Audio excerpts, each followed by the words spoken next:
హ్మ్. నాకు ఒక రకంగా మిత్రుడు. కొన్ని విషయాల్లో మేము కలిసి ఆలోచించటం అన్నా చేస్తాము. హ్మ్. రామ్ గోపాల్ వర్మ గారు చేసిన దారుణం మర్డర్ అని ఓ సినిమా తీశారు. ఇదే హత్య గురించి. ఇది ఒక తండ్రి యొక్క ప్రేమ కథ అని, why a father should not love his daughter too much అని దానికి పబ్లిసిటీ ఇచ్చారు. ఎంత దారుణం, ఎంత నీచం ఈ మాట అనటం. హ్మ్. ఇప్పుడు కొన్ని మాటల్లో ఆ తండ్రి ఆత్మహత్య చేసుకున్నాడు. ఆత్మహత్య చేసుకున్నప్పుడు అతని శవాన్ని ఊరేగింపుగా తీసుకెళ్తే వాళ్ళ కులస్తులు చాలా మంది ఊరేగింపులో ఉండి మారుతీరావు అమర్ రహే అని చెప్పారు, అరిచారు. హ్మ్. అవును. రైట్. ఫస్ట్ అరెస్ట్ అయినప్పుడు కొన్ని జులుస్లే వెళ్ళినాయి ఆ మారుతీరావుకి సపోర్ట్గా. ఎవరు వీళ్ళు? ఇప్పుడు మారుతీరావు ఎవరో కూడా తెలియకుండా అతను అరెస్ట్ అయినప్పుడు, అతని ఆత్మహత్య తర్వాత అతని శవాన్ని అంత్యక్రియలకు తీసుకెళ్తున్నప్పుడు పరిచయం లేకుండా ఉన్న వందల సంఖ్యలో వచ్చిన ఈ మనుషులెవరు? ఈ వీడియోల కింద అతన్ని సపోర్ట్ చేసే వాళ్ళు ఎవరు? వీళ్ళందరూ తండ్రి ప్రేమ గురించి మాట్లాడేవాళ్ళు, హ్మ్. అందుకు వెళ్ళలేదు. కులం కోసం వెళ్ళి సెక్షువల్ మొరాలిటీ మ్యాటర్స్ ఏమో ఆఫ్ఘనిస్తాన్లో ముఖం చూపిస్తే, చేతులు చూపిస్తే, లేకపోతే జుట్టును కవర్ చేసుకోకపోతే ఇరాన్లో, పాకిస్తాన్లో పరువు నష్టం అంటే తల్లిదండ్రుల అనుమతి లేకుండా ఇంకెవరినైనా పెళ్లి చేసుకోవటం. ఇక్కడ కులాన్ని, కులం విధిస్తున్న పరిధులని అతిక్రమించి ఇంకొకళ్ళని పెళ్లి చేసుకోవటం, ఇది నేరంగా భావిస్తున్న సమాజం. అది అటువంటిది ఏదైనా జరిగితే దానికి పరిష్కారం హత్యనే అని, జస్టిస్ జరిగింది అని చెప్పడం. అదే ఇది సమాధానం ఒక అని. అదే సమాధానం. ఇది ఒక బ్యాక్వర్డ్నెస్ ఆఫ్ ది ఎక్స్ట్రీమ్ అయితే, సమాజంలో ఒపీనియన్ని ఇన్ఫ్లుయెన్స్ చేయగలిగిన ఇది ఒక తండ్రికి ఉన్న ప్రేమ అని మాట్లాడారనమాట. అంటే ఒక నేరానికి ఒక పూత పూశారు, ఒక దాష్టికానికి ప్రేమ అన్న ఒక రంగు పెట్టారు. అతను ఆత్మహత్య ఎందుకు చేసుకున్నాడంటే కూతురికి తన ఆస్తి ఇవ్వటానికి. ఇప్పుడు ఆ అమ్మాయి ఎంజాయ్ చేయొచ్చు ఆస్తి అని ఆయన అన్నారు. ఇది వింటుంటే మీకు ఎలా ఉందండి? హ్మ్. ఆ? ఎలా ఉంది మీకు ఇది వింటుంటే? తండ్రి ఆస్తి ఇవ్వాలంటే ఆత్మహత్యలు చేసుకుంటేనే ఆస్తి ఇస్తారండి. వీలునామా అన్నది తెలీదా వీళ్ళకి? నిజంగా ఇవ్వాలనుకుంటే అది ప్రేమనా, యాసిడ్ రోగమా, యాసిడ్ ప్రేమనా? తన కూతుర్ని విధవరాలుగా చేయటము అది ప్రేమనా? ఇది ఏ సాంస్కృతిక నేపథ్యంలో జరుగుతుంది మనం గమనించాలి. ఈ కారణాల వల్ల ఒక మనిషిని చంపితే తప్పు కాదు, పరువు కోసం చేశారు. దీంట్లో ఇప్పుడు ఒక కుటుంబం, వారి సభ్యులెవరో, నేను ఫలానా వ్యక్తిని పెళ్లి చేసుకుంటున్నాను. అది హ్మ్. తమ బిడ్డ కావచ్చు, తమ చెల్లెలు కావచ్చు, అక్క కావచ్చు. కుటుంబ సభ్యులందరికీ ఒక అభిప్రాయం ఉంటుంది. కొంతమంది దాన్ని ఆమోదిస్తారు, కొంతమంది ముచ్చటగా ఉన్నారు చూడు ఇద్దరు అని అంటారు, కొంతమంది మా అమ్మాయి అంత బాగుంటుంది, ఆ అబ్బాయి ఫేస్ చూడు అంటారు. హ్మ్. ఇవేవి ద్వేషంతో మాట్లాడేవి కాదు. ఇది మన మన కుటుంబంలోకో, మనం ఇంకోళ్ళ కుటుంబంలోకో వెళ్తున్నప్పుడు ఆ మన కుటుంబ సభ్యులు ఇంకొకరితో జీవితాంతం గడపాలన్న ఉద్దేశంతో కలిసి ఉంటామని ప్రకటిస్తున్నప్పుడు ఇది మంచి జంటనా, మంచి జోడీనా అని ఆలోచించుకుంటారు. దాంట్లో తప్పేం లేదు. కానీ ఆ నిర్ణయం ఆ ఇద్దరిది కదా. హ్మ్. అవును. మన మన పర్మిషన్ ఏంటి?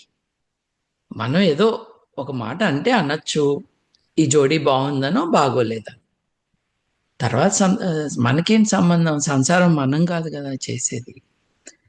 కానీ భారతదేశంలో మా చుట్టాలు ఏమంటారు, మనము వేరే వారి కోసం బతుకుతూ ఉన్నాం కాబట్టి మా చుట్టాలే కాదు మా కులంలో ఏమవుతుంది, ఇలా జరిగిన కారణంగా ఇప్పుడు మా అమ్మాయికి అక్కనో చెల్లెలో ఇంకెవరో ఉంటారు, అవుట్ ఆఫ్ టర్న్ ఈ అమ్మాయి పెళ్లి చేసేసుకుంది, ఇప్పుడు వాళ్ళ పెళ్ళిళ్ళు కావు. అంటే కులం చుట్టూ సమాజం కోసం బతికే కుటుంబాలు, జనాలు, ఆ విలువలే వారికి మార్గదర్శకాలు అవ్వటం అన్నది మనకున్న పెద్ద రోగం. I come back to the idea of బరువు. కులం అని ఉంది కదండి. కులం అంటే ఏంటండి? వివక్షకి ఒక భూమిక ఇచ్చేది కులం. కులమే నేరం కదండి. సాటి మనిషి ఇతర మనుషుల లాంటి వ్యక్తి కాదు, వాళ్ళకంటే పైన కానీ వాళ్ళకంటే కింద కానీ ఉన్నారు. వ్యక్తికి ఒక డిగ్నిటీ ఉండాలి, ఒక దర్పం ఉండాలి. అది పుట్టుకతో కాదు, వారి పర్సనాలిటీ, వాళ్ళ క్యారెక్టరిస్టిక్స్, వాళ్ళ క్యారెక్టర్, వాళ్ళ బిహేవియర్ నుండి రావచ్చు అన్న ఆలోచన లేకుండా నువ్వు ఎవరికి పుట్టావో దాన్ని బట్టే అని. అది ఒకటి. కర్ణుడి దగ్గర నుంచి అదే కదా, నువ్వు ఎవరికి పుట్టావో దాన్ని బట్టి నువ్వు రాజ్యాన్ని ఏలొచ్చా లేదా అన్నది ఒకటి. అర్హత ఉందా లేదా కదా. సో అదొకటి ఉంది. రెండవది ఏంటి? ఆడవారికి వ్యక్తిత్వం ఉందా లేదా, వారి వ్యక్తిత్వం వారికి ఉందా లేదా. మీరు ఇంట్రడక్షన్లో ఓ మాట అన్నారు, మనం ఇట్లా జరిగినప్పుడల్లా మాట్లాడుకుంటాము అని. ఇలా జరగక ముందు కూడా మాట్లాడుతూనే ఉన్నామండి, మానవవాదులం, హేతువాదులం. ఏమంటున్నామంటే ఒక నేరం జరిగినప్పుడు చర్చించుకోవటం కాదు, ఏ సాంస్కృతిక నేపథ్యంలో ఏ విలువలు సమాజంలో ప్రబలుతున్నాయో దాని ఆధారంగా నేరాలు జరుగుతాయి. ఇప్పుడు భారతదేశంలో ఆడవారి పట్ల వివక్ష ఉంది అన్నది వాస్తవం. మనం ఎంత కాదన్నా కూడా అది వాస్తవం. 1000 మంది మగవాళ్ళకి కొన్ని రాష్ట్రాల్లో 930 మంది, కొన్ని రాష్ట్రాల్లో 950 మంది ఆడవారు ఉన్నారు. ఇది గమనించి ఏం చేస్తే మన మన సమాజంలో పుడుతున్న ఆడబిడ్డలు సేఫ్గా ఉంటారన్నది ఆలోచించుకోవాలి. మన కోసం మనం ఆలోచించుకోవాలి. ఇది మతపరమైన దెబ్బలాట కాదు. ఆడవారు లేరు, వారిని ఎలా కాపాడుకోవాలన్నదే సమస్య. ఇది మానవ సమస్య. ఎందుకు పుట్టట్లేదు, పుడితే ఏమవుతున్నారు? భ్రూణహత్యలు మగపిల్లలు, మగ శిశువు పుట్టబోతాడంటే జరుగుతాయా? ఆడ శిశువు పుట్టబోతుందంటే జరుగుతాయా? ఇది నేరం కదా. దీంట్లోకి మతాన్ని ఎందుకు తెస్తున్నావు? ఎందుకంటే నువ్వు ఆ విలువల ప్రకారం బతుకుతున్నావు. అవేం విలువలు? పెళ్ళి అయ్యే వరకు ఒక అమ్మాయి తండ్రి యొక్క ప్రాపర్టీ. పెళ్ళైనప్పుడు కన్యని నువ్వేం చేస్తున్నా? దానం చేస్తున్నావు. ఎవరికి చేస్తున్నావు? అల్లుడికి చేస్తున్నావు. తండ్రి యొక్క ప్రాపర్టీ అల్లుడి యొక్క ప్రాపర్టీ అయింది. మధ్యలో అల్లుడు ఎప్పుడైనా చనిపోతే ఆ తల్లికి ఉన్న బిడ్డల్లో మగపిల్లలు ఎవరైనా ఉంటే ఆవిడ ఆ మగపిల్లవాడికి చెందుతుంది. ఇలా ఉండకూడదు. పుత్రకామేష్టి యజ్ఞాలు ఏంటి, మీరు చేస్తున్నది ఏంటి, ఇది తప్పు కదా, మీరు కన్యాదానం అంటే ఎట్లా, ఇది అన్యాయం కదా అని చెప్తున్నప్పుడు నువ్వు నా మతానికి వ్యతిరేకివి అంటావు. మనుషులకి మీరు వ్యతిరేకంగా ప్రవర్తిస్తున్నప్పుడు అలా కాదు ఇలా ఉండాలి అని చెప్పటం, మీకు చెప్పేవాళ్ళు శత్రువులయ్యారు. ఇదే ప్రివలెంట్గా ఉన్నది as a principle, as a value in society. ఇప్పుడు నీకు మగబిడ్డ లేకపోతే, నువ్వు విధవరాలు అయిపోతే, నీకు అన్ననో తమ్ముడో ఉంటే వాళ్ళతో ఉండాలి నువ్వు కదా. మరి ఆడవారిని ఇలా ట్రీట్ చేస్తూ పెళ్లి విషయంలో కులాన్ని తీసుకొచ్చి వేరే వేరే ప్రాబ్లమ్స్ కూడా ఉన్నాయి. ఆస్తులు, చదువు, ఆస్తులు కంపాటబిలిటీ, చదువు కంపాటబిలిటీ అన్నది ఇట్స్ అబౌట్ కంపాటబిలిటీ. ఇప్పుడు బాగా చదువుకున్న వాళ్ళు ఏమీ చదువు రాని వాళ్ళతో ఫ్రెండ్స్గా ఉండొచ్చేమో కానీ ఒక కుటుంబాన్ని ఏర్పరచుకున్నప్పుడు చాలా ఇబ్బందులు వస్తాయి. ఉమ్, అది ఎగ్జామిన్ చేసుకోవాలి. కానీ మీరు మీ పుట్టుక కారణంగా మీరు అర్హత కోల్పోయారు చూడండి, ఇంకో మనిషిని పెళ్లి చేసుకోవటం అన్నది, అక్కడ వస్తున్నది మనకి ఇబ్బంది. Um, right, again we will put it in perspective అండి. రాజ్యసభలో మన home ministry needed to answer some questions 2022లో. 2022లో మర్డర్స్ ఎన్ని జరిగినాయి, ఉమ్, గత 5 ఏళ్లకి మీరు మాకు డేటా ఇవ్వండి, అట్లాగే వీటిల్లో పరువు పేరుతో జరుగుతున్న హత్యలెన్ని చెప్పండి అని. ఉమ్, నేను ఇందాక అన్నాను చూడండి, అయితే 5,000, లేకపోతే ఎన్జిఓ ఫిగర్స్ 20,000 ప్రపంచవ్యాప్తంగా, పాకిస్తాన్లో 1,100, లేదు పాకిస్తాన్ హ్యూమన్ రైట్స్ ఆర్గనైజేషన్స్ లెక్క ప్రకారం 5,000. ఈ హత్యల నంబర్స్లో భారతదేశం నిజానికి లేదు. భారతదేశంలో హోమ్ మినిస్ట్రీ ఇచ్చిన వాస్తవంగా ఏం జరుగుతుందో నాకు తెలియదు. అన్ని హత్యలు కరెక్ట్గా క్లాసిఫై అవ్వాలని లేదు, బట్ భారతదేశంలో 3, 4, 5 కంటే ఎక్కువ జరగదు.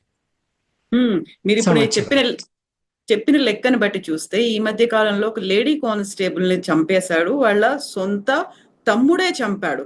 ఇది ఫస్ట్ గ్లోరిఫై అయింది, కులోన్మాద హత్య గ్లోరిఫై అయినప్పటికీ కూడా, చెప్పినప్పటికీ కూడా ఆ తర్వాత ఆస్తుల పంపకాలకి సంబంధించి జరిగినటువంటి ఒక గొడవగా, అంటే ఆ కేటగిరీలోకి వెళ్ళిపోయింది ఇంకా అది. అదే అంటే చూడండి, నేను యాక్చువల్లీ డేటా చూశాను. డేటా ప్రకారం మనకి ఏం తెలుస్తుందంటే, ఐ థింక్ 2017లో ఫర్ ఎగ్జాంపుల్ 28,000 మంది భారతదేశంలో హత్య కావించబడ్డారు. వారిలో పరువు హత్య పేరుతో 33ని చంపారు. ఒక్కళ్ళది కూడా దారుణమే. What I'm saying is, numbers అవి, నంబర్స్ ఇవి అని. 33 అని అంటే నెలకి 2 చంపుతున్నారు దేశంలో. ఇలా జరిగిన కారణంగా ఎంతమంది యువకులు యువతులు తమ ఇష్ట ప్రకారం ఉండాలి అన్న కోరికను పక్కన పెట్టి భయంతో బతుకుతున్నారో మనం చూసుకోవాలి. ఇప్పుడు తల్లిదండ్రులు, అన్నలు, తమ్ముళ్ళు, ఇప్పుడు నిన్నటి కేసులో నాయనమ్మ, ఇటువంటి వారి కోరికలు వారి ప్రతిష్టకి భంగం కలిగిందన్న ఒక కంప్లైంట్ కారణంగా ప్రాణాలే పోతాయి అన్న ఇది. మనం మాట్లాడుతున్న హత్యలండి. ఇంట్లోంచి పారిపోయిన వాళ్ళు ఎంతో మంది ఉన్నారు. పోలీసుల రక్షణ పొందటానికి గబగబా పోలీసుల దగ్గర పరిగెత్తుకుంటా వెళ్ళి రక్షణ కోరిన వాళ్ళు వందల్లో. What is this telling us? What this is telling us is, భారతదేశంలో మనం తెలుగు రాష్ట్రాల గురించే మాట్లాడుకుంటే చాలా మంది స్కూళ్ళకి వెళ్తున్నారు, ఆడపిల్లలు ఇంటి బయటకి అడుగు వేయగలుగుతున్నారు. ఇంటి బయటకు అడుగు వేసిన కారణంగా కాస్త చదువు, ప్రపంచం గురించి కొంచెం బయట నుంచి కూడా వచ్చే జ్ఞానం కారణంగా ఒక అవగాహన, సాటి ఆడవారిని మిగతా మగపిల్లల్ని కలవటం, ఒక వయసులో హార్మోన్స్ కావచ్చు, ఒక వయసులో బయలాజికల్ నీడ్స్ కావచ్చు, ఒకరి పట్ల ఆకర్షితురాలు అవ్వటం జరుగుతుంది. ఇప్పుడు 16 ఏళ్లకో 15 ఏళ్లకో, నిజానికి 20 ఏళ్లకో ఒక యంగ్ పర్సన్ పెళ్లి విషయంలో కరెక్ట్గా డిసైడ్ చేస్తారని మనం కాన్ఫిడెంట్గా ఉండలేం. మెచ్యూరిటీ ఉండదు కాబట్టి మనకి సైకాలజీ, సైకియాట్రీ మనకు చెప్తున్నది యావరేజ్గా 25 ఏళ్ళు వచ్చే వరకు జడ్జ్మెంట్ కరెక్ట్గా ఉండదు. ఇప్పుడు సెక్షువల్ యాక్టివిటీకి కన్సెంట్ 16 ఏళ్ళని కొన్ని దేశాల్లో, పెళ్లికి 18 లేకపోతే 21 ఏళ్ళని చెప్తూ ఉన్నప్పటికీ, ఓటింగ్ 18 నుంచి వేయచ్చు అని చెప్తున్నప్పటికీ, నీకు మెచ్యూరిటీ అంటే ఫ్రాంటల్ లోబ్స్ ఏవైతే ఉన్నాయో మన మెదడులో ముందుండేవి, అవి కరెక్ట్గా పనిచేయటానికి, అంటే వాస్తవాలను గ్రహించి ఒక రకమైన నిర్ధారణకి రావటానికి యావరేజ్ 25 ఏళ్ళు పట్టచ్చు అని చెప్తున్నారు. ఉమ్, మరి ఆ నిర్ణయాలలో కుటుంబాలకి భాగస్వామ్యం ఉండటం నా దృష్టిలో కరెక్టే. Not imposition, um, inputs. ఇదిగో అమ్మాయి ఇది కరెక్ట్ కాదు, అబ్బాయి నువ్వు చేస్తున్నది విల్ నాట్ వర్కౌట్, జాగ్రత్తగా ఉండు, ఓ 2 ఏళ్ళు ఆగు, ఓ 4 ఏళ్ళు ఆగండి అని చెప్పటం తప్పు. అది కుటుంబం తన సభ్యులను కాపాడుకోవటానికి చేసేది. ఉమ్, కట్టడి చేయటము, హత్యలు చేయటం కాదు నేను మాట్లాడుతాను, బెదిరించటాలు కాదు. నువ్వు ఆర్య సమాజ్కి వెళ్ళి పెళ్లి చేసుకుంటావా అని ఆర్య సమాజ్ ఆ వెన్యూ పైన దాడి చేయటం, వీళ్ళు ఎక్కడ దొరుకుతారని ఎతకటం. నిజానికి వీటన్నిటిలో హీరోస్ పోలీసులండి. మిగతా విషయాల్లో మనం పోలీస్ వ్యవస్థ పైన కోపంగా మాట్లాడొచ్చు, కానీ ఉమ్, పిల్లల హక్కులు కాపాడుతున్నది పోలీసులు మాత్రమేనండి. కుటుంబ సభ్యులు పిల్లల్ని చంపేస్తామను బెదిరిస్తా ఉంటే మమ్మల్ని రక్షించండి అని నేను మేజర్ని అని చెప్పి ఈ పిల్లలు లేదు యూత్ స్టేషన్కి వెళ్ళి అడగటం, దాదాపు అన్ని కేసెస్లోనూ పోలీసులు మీకు మేము ఉన్నామని చెప్పటం, వాళ్ళని రప్పించి వాళ్ళకి కౌన్సిలింగ్ ఇవ్వటం. I think we should recognise their important contribution. Exactly. ఇది మటుకు ఇప్పుడు ఈ భార్గవి గారి భర్త బంటిని, కృష్ణ ఆలియాస్ బంటిని చంపినది తుంగతుర్తి మండలం.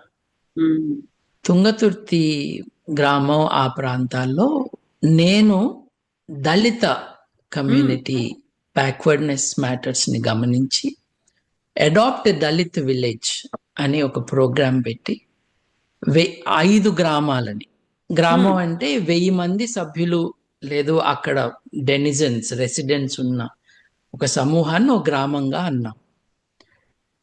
ఇట్లా 5,000 మంది సూర్యాపేటకి చుట్టుపక్కల ఓకే, గ్రామాలలో దళిత కుటుంబాలకి స్కూల్కి వెళ్ళిన పిల్లలకి స్కూల్ తర్వాత వేరే విద్యలు నేర్పించడం, ఉమ్, ముసలి వాళ్ళకి ట్రీట్మెంట్ కోసం లయన్స్ క్లబ్ సహకారంతో డాక్టర్లు లోకల్ కాంట్రిబ్యూషన్స్తో ఆ డాక్టర్లని కారులో రప్పించి తీసుకువచ్చి మామూలుగా దొరికే మందులు ఏవైతే చాలామంది జీవితాల్లో పెయిన్ తగ్గిస్తాయో, జ్వరాలను అడ్రెస్ చేస్తాయో, హెల్త్ ఇంప్రూవ్ అవుతుందో ఉమ్. అవి సప్లై చేసేటట్టు చేసి 4 ఏళ్ల పాటు వి డిడ్ దట్ అండి. ఎప్పుడండి ఇది? నాకు ఒక అవగాహన. సారీ, ఏ కాలంలో ఎప్పుడు ఇది జరిగింది మీరు చేసింది? రఫ్గా ఒక 15 ఏళ్ల క్రితం సంగతి. ఓకే, ఓకే, ఒక 3-4 ఏళ్ళు. So until about 10 years ago we did this. Okay. Um, um, so ఆ టైంలో నేను ఇన్వాల్వ్ అయి ఉన్నాను. చేసింది నా దళిత మిత్రులే, వారితో చేయించాము, వారితో కలిసి చేశాము, చేసింది వాళ్ళే. ఉమ్, ఇదేదో నేను చేశానని చెప్పుకోవటానికి కాదు, ఆ ఏరియా గురించి మాకు ఒక అవగాహన ఉందని చెప్పటానికి.